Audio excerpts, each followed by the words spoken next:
Hi, I'm Dave. This is Dave's Weird Project. I'm back with some more Monster Train.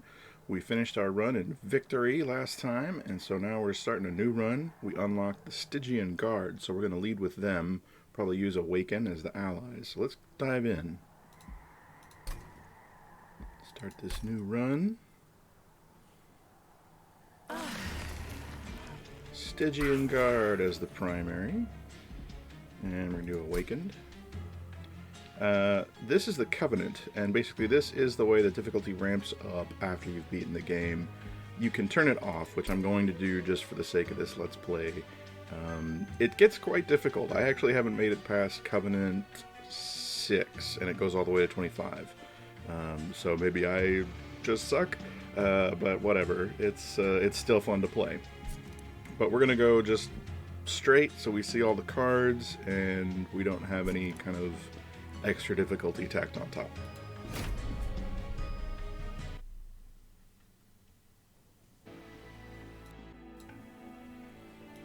Okay, so we're going to have Seraph the Temperament. Gives us the Sap. Sap is fairly manageable, especially if we're doing spell heavy, which is what the Stygian Guard is. We've got Talos doing the Days. We've got Fell doing the Scourges. That's not terrible. Alright, see what happens. Check Artifact first. When a friendly unit is healed, deal damage to the front enemy unit equal to the amount healed. That's nice. I like this one better though. Enemies get -1 attack, just permanent. And let's take a look at our little dude. So he is quite the small boy. His health is not that big. These are actually the 2 that upgrade his health. Normally it's 3 to start. So he's got quite a bit of weakness. We can either give him -1 to damaging spells, such as the Frozen Lance that he has, or Sweep. He hits everybody, and he puts spell weakness on them. Spell weakness is essentially stacking up extra damage when a target gets hit by a spell. Let's go ahead and do it. It's not my favorite, but I think for demonstration purposes, it's pretty good.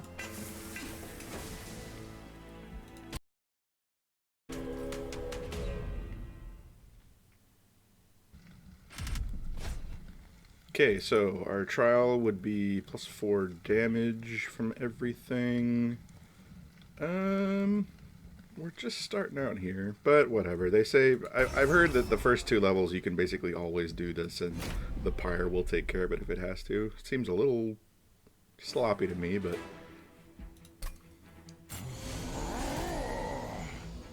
okay. So, he only has 6 health. He'd just get nailed by this guy. So we're going to have to put somebody in front of him if we want him to go out there. So we might as well do that. And we could even put 2 out, because he only takes 1 spot. Put a regen on him to lessen the impact of this. So now both of them have this spell weakness thing. Well, the other one died, but... So, spell weakness. Take twice damage from the next enemy spell. And that's because there's 1 stack of spell weakness. If there were 2 stacks of spell weakness, it would be 3x damage, and so on. Once it gets used, it goes off, all the stacks. So, if we do this, he was already going to die from 6 damage, but this would be 12. And we will go ahead and hit him too. Let's see, doing a regen on this guy, it doesn't do anything. So we'll just throw some damage around.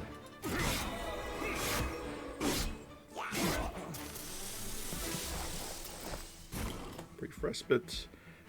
So he's got that. So here's a case where it actually helps, right? Because the 6 damage normally wouldn't get through his 9 health, but because it's doubled, he's done. We'll do heals.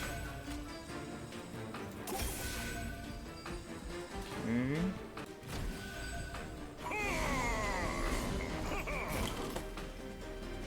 So right off the bat, not looking good. He's only going to take 10. I think 1 hit from each of them before it's over. So we need to do something. I guess we'll just give him some damage. Let's see. Takes 3. Yeah, it's him. He's going to go twice. He'll sweep and get rid of this guy and then get 1 more shot in. So what if we put a regen on him? Nah, not enough. Okay.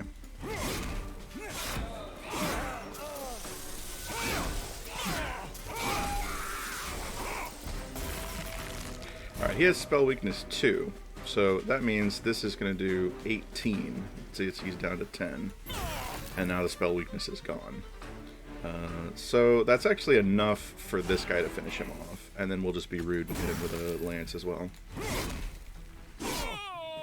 So, not too bad. We get a unit draft because we did the trial. So let's take a look at some of their cards here. This little guy only takes up 1 space, and he gives +7 magic power. So he basically will make all those damage spells even more powerful. It's a good thing. Ice Storm. Deal 1 damage to a random enemy unit 5 times. So it bounces around. If you buff this with some magic power, either from him or upgrade on it, this can get really powerful. Titan's Gratitude. 25 damage to the front enemy unit. Discard a card at random. Discarding actually plays into them a little bit. We might see that later. Attuned keyword. Multiply the effects of magic power by 5. So that means if we played this on the same floor as this guy, for example, +7 magic power, this would get not +7 damage, but +35 damage, which is pretty neat. I'm going to take him just because he's got, I think, the most overall impact here. We've also got our good old Glimmer, heal everybody on our side a little bit, damage everybody on their side a little bit. We've got Sting, which is cool, but I really like it when there's enablers for Sting. We got Razor Sharp Edge, apply +10 damage and -2 max health. I don't know if that's the direction we want to be going with this group, because so far their health is not great. So I'm going to take Glimmer. And then we get a unit draft. Cards like this one from Stygian Guard are where the set really shines, or the clan really shines. They have this incant keyword whenever you play a spell on this floor. And so you can start stacking up massive amounts of health and damage on this. And there are others out there too. Unfortunately, I think the best pick right now is probably Thorned Hollow, because it's going to serve as a nice buffer in front of our main guy. But I would love to pick one of these up in a later card choice. We're going to take Thorned Hollow.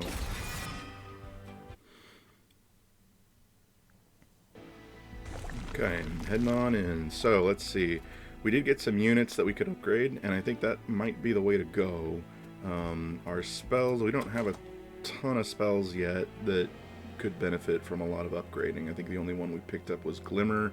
And, you know, I like to do +10 power and then either hold over or -1 cost on Glimmer. But there's no guarantee we're going to get those. I think it's better at this juncture to just upgrade our front line. And there she is again. Fantastic. We also have a sweep character that applies spell weakness to everything, just like our boss guy. But I'm going to go with her because I think the damage potential on her is pretty good. Now, of note, remember, Thorned Hollow is 3 spaces. So in a floor with 5 spots, we're only going to be able to take them. We can't also have our other guy. So getting a space expansion is going to be really important. Ooh, Endless. Fantastic. Who would we be expecting to die? I've kind of soured on Endless a little bit as I've played. I think it's best on creatures that you plan on getting killed so that you can play them again. Like imps, for example, from the Hellhorn. So I think I'm gonna pass on that. Spikes, health would be great. It'd be really good on this guy because a sweeper just takes this guy right out.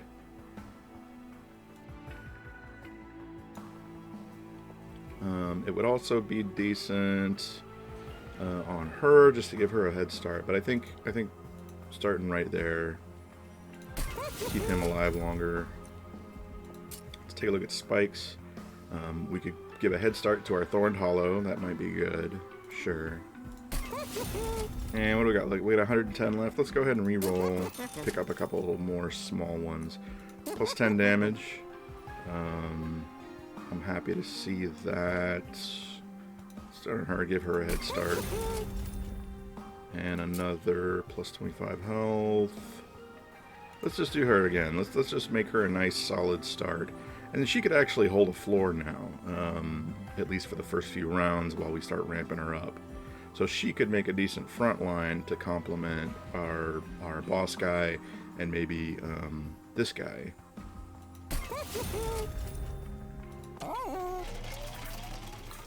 Alright, let's hit on the next battle. Okay, non-enemy units enter with spikes 3. Well, we said we're just going to try them.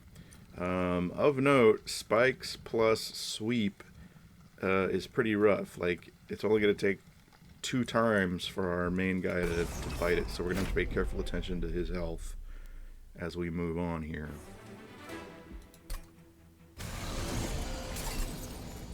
Okay, so that's a lot. She's got the haste, which means she will skip this middle floor. I do not want to jump in on this floor because we have nothing to set off our incant triggers. So I'm going to go to the top. Oh, that's rough. That's a rough idea.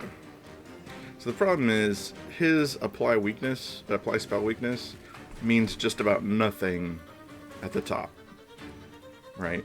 Because he will hit and then they will go upstairs if they're still alive, and we won't have the chance to cast spells on them. Ooh, this is a really rough start. She does have all that health. Let's see, what are we looking at? 4 plus 4 plus 4, 12. She could live. We'll put... no, he would just flat out die. Because he's going to take the spikes from all of them. It'd be so great if we had Glimmer. Like Glimmer in our opening hand would make this problem just go away. Yeah.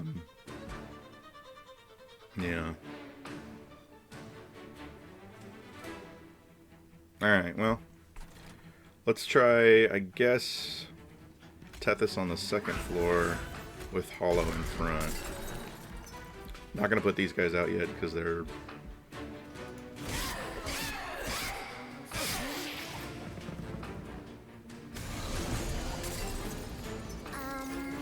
they're just going to bite it. Okay, let's see. So yeah, now that we've got these lances, we can actually start getting some stuff done. We will go... Lance...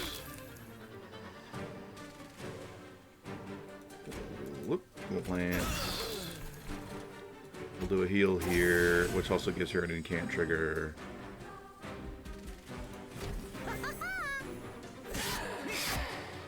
Sad to see the money angel go. Oh well.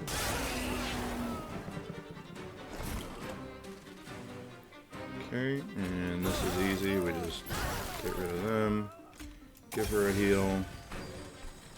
And then boss is coming in. Okay, so what do we got going on here? Boss sweeps for 4. Our mollusk mage is pretty good. And now we've got some pretty decent stuff going on. Just that glimmer spell took that out and turned the tide so that we're getting a kill here. So that's fantastic. We'll go ahead and nail him again. And then just see what happens. There we go. Thank you, Ninja Mermaid. Okay, we got our extra cash. Fantastic. Okay, I like this one a lot. It's cheap, and the Frostbite, which we haven't seen yet in these runs, Frostbite, basically, however many stacks it has, at the end of the turn it takes that much and then loses 1 stack. So if you put this on them, they take 8 damage at the end of that turn, and then at the end of the next turn they take 7, and so on. Frostbite can be really powerful. This one, deal 25 damage to the front enemy twice. This isn't terrible either. The price is a little high, but you can adjust that.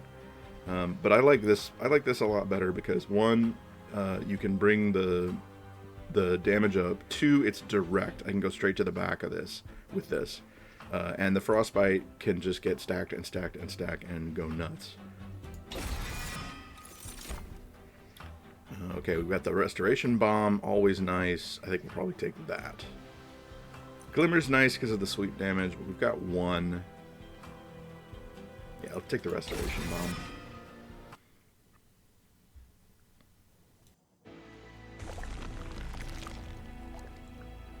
Alright, let's see. We got 145 money.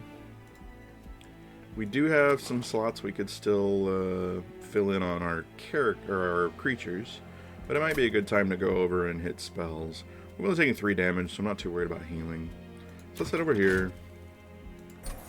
Check this in case we get some cash. Nope, we get this weird stuff. The Bone Shaker makes its way through an abandoned train yard. The once bustling workshop is now eerily silent. I love the way they make the letters jiggle. Silent and empty, picked over by scavengers. Though in the rubble, you make out a couple things that may be useful. A large hook and some quick-release doors. Do you salvage anything? So, if we take the doors, we get this trap shoot. Consume, to send a unit to the bottom floor and apply daze 2. This can be great for people that are like almost about to get to your pyre. The hook. Consume, ascend in a unit to the pyre, and apply daze 3. So you basically jump them up there. You only want to do this if the amount of health they have is enough that your pyre will kill it in 3 hits.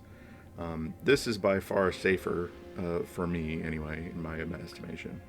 If we can get the consume off of it, I feel like this is a great card.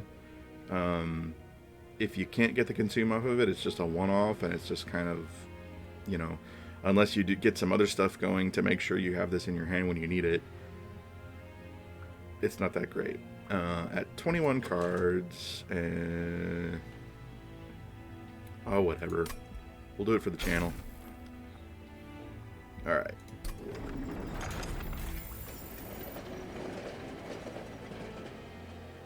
And we'll check what kind of unit we might be able to get. This guy's a decent front line. He every time he casts a spell around him, he gets more armor.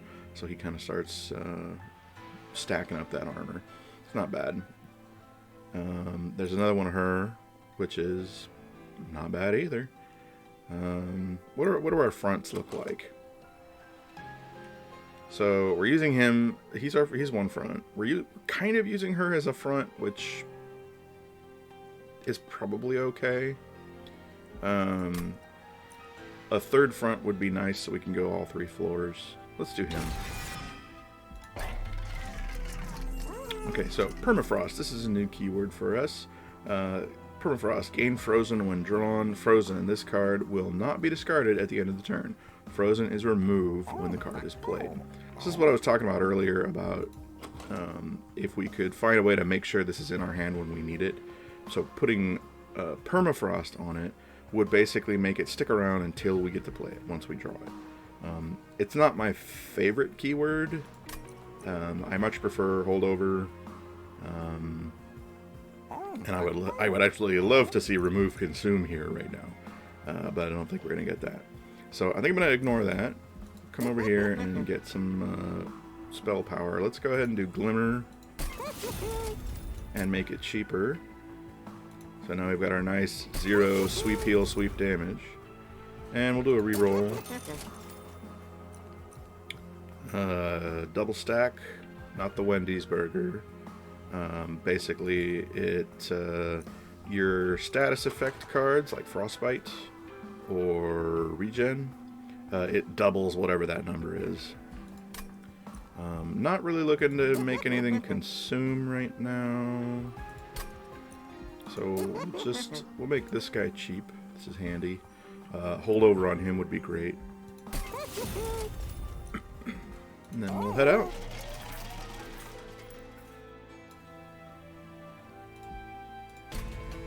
So we're heading into Talos, first tier boss. She's going to do the dazing, which is...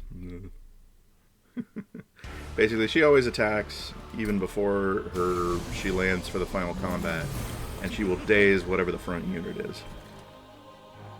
Alright, let's see. They're all doing 4, so that's 16. If we were to put him out and put the restore on him, he'd be at 17. And they would all die on spikes. And then we could hopefully get him healed up very fast, because he's going to be only at 1 health after that. The other option is to lead with her. She's got more health to start. He would get them on the sweep. Let's do that. We'll put a regen on her to lessen the impact. We'll put Hollow up here just to get a little bit of damage on her. And who do we have waiting around? Third front. Yeah. If I had a point, I'd put this train steward behind him, but I do not.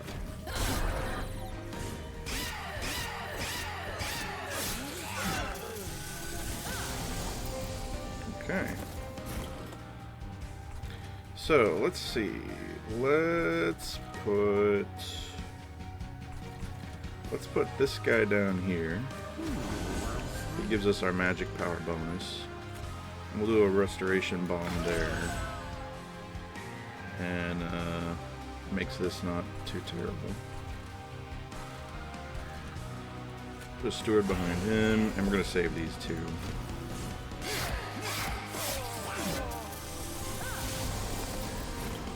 Okay. So, good old Glimmer. It's handy. And let's see, if we took her out, then she's wide open for the damage from everybody else. She dazes her, unfortunately.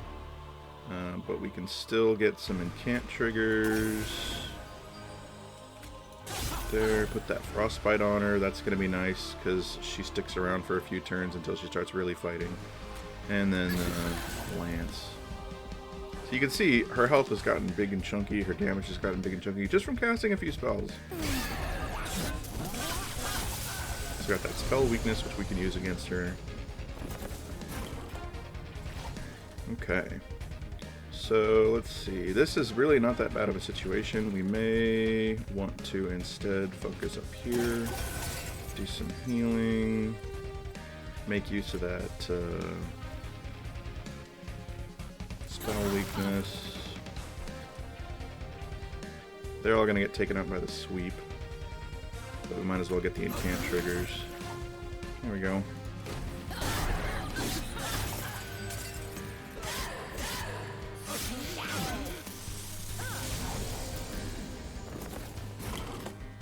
She's up there, no big deal. Sweep here. She's only taking 1. So I'm inclined to actually heal this back up for the final fight. And just let this stuff happen down here.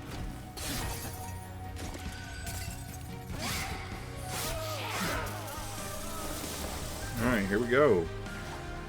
So, let's see. We give her 2 days. I mean, she's already done, right?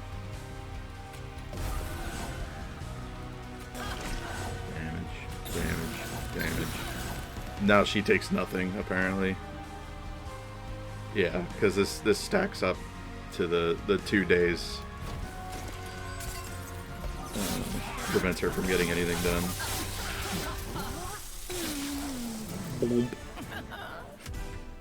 Alright, not too bad. So as I said, let's see. Oh, okay, sure, yeah. I love applying quick, especially on our sweepers. This one is also really nice. Just heal everybody up. It's great on our Thorn Hollow, right? And if you get a holdover on this, it's just stupid. It's like every turn, all the damage goes away. Yeah, I'm going to take that. We got an Awoken Hollow. Another one of these. And Sweep, apply spell weakness. Maybe we'll lean into that. I don't know. Lean into the spell weakness thing? Sure. And Light of Seraph, I think, is the way we want to go. More space. So if we were at 6, we could have Thorn Hollow, Sweep, spell weakness, Sweep, spell weakness, all on the first floor. And then second floor, all of our incant triggers. This guy, and Ninja Mermaid, and use our damages up there. That'd be an ideal layout. Alright, so let's take a look here. We get a free artifact, heal up that tiny little bit of damage we've taken, and do some purging. Purging would be nice. Get some cash, duplicate a card, and get an Awoken unit. Feeling okay about units right now. I think purging might be the way to go. Ditch some of the Terrain Stewards. Free artifacts are always great. Love free artifacts. This is cool. Sting spells get plus 20. We don't have any sting spells. X cards get plus 3. We don't have any X cards, but we might look to pick some up if we had that. Yeah, that's a tough call.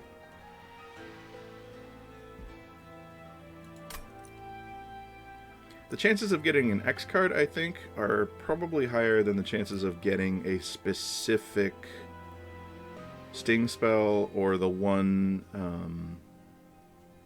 do we even know about that card? Let's go find out. Awoken. Okay, we do. So this card that gives you 3 Sting spells. So we would basically be hoping to get this or this. But with the X cards... Oh, we don't know about any Awoken X cards. Okay. And we probably don't know about any Stygian X cards. Okay, well, then the Sting one's probably the way to go, unless we just want the cash. Honestly, 25 gold at this point is probably worth more than the chance of getting a plus 20 damage Sting spell. Yeah, just do that. A little disappointing, but that's okay. Alright, let's get rid of a couple Terrain Stewards. Thank you, gentlemen. You've been a great help. Alright, so we can ramp up a little more life for our dude, which is nice. And he'll do spell weakness 2 instead of spell weakness 1. Or, and this is a nice or, his damage goes up, and when he hits, he also applies Frostbite 10. This is my favorite of the guy. If I could stack up all 3 of these on him, I would love it. So let's go with that. So now they're going to get spell weakness and 10 Frostbite.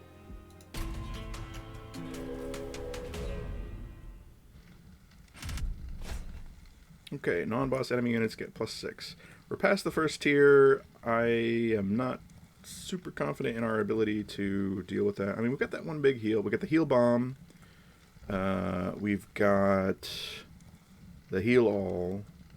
We've got the upgraded glimmer. Okay, why not? Oh, it's right about 30 minutes actually.